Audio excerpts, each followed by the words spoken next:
Человек проводит во сне до 30% своей жизни. Сон согласовывает функции внутренних органов. Именно во сне наш организм самостоятельно ищет болезни и вылечивает их. Давно говорят: утро вечера мудренее. Сон восстанавливает энергию нервной системы, является профилактикой многих болезней и укрепляет иммунитет. Сегодня каждый четвертый житель планеты жалуется врачу на нарушение сна. Прием снотворных вырос в несколько раз. Плохой сон – причина каждого 5-го ДТП. Между тем, одной из главных причин плохого сна является храп. Храпит каждый 3-й взрослый. И именно поэтому ученые исследуют последствия храпа и ищут способы его устранения.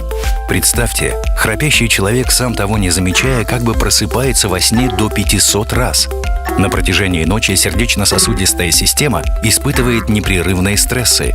Храпящий теряет до 40% кислорода. Знаете ли вы, что громкость храпа достигает 80 дБ? На близких храпящего действует шум, равный реву мотоцикла, лишь немногим уступая грохоту грузового вагона. Известно, что громкий звук оказывает психологическое воздействие и даже используется на допросах, являясь довольно изощренной пыткой.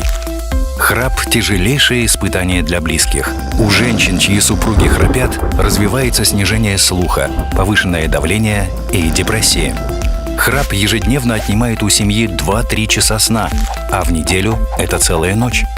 У храпящих в 5 раз чаще возникают болезни сердца и инсульты. Храп повышает холестерин и приводит к сахарному диабету. Ученые считают, что храп отнимает у человека до 10 лет жизни. Люди продолжают уставать и терять годы жизни вследствие храпа.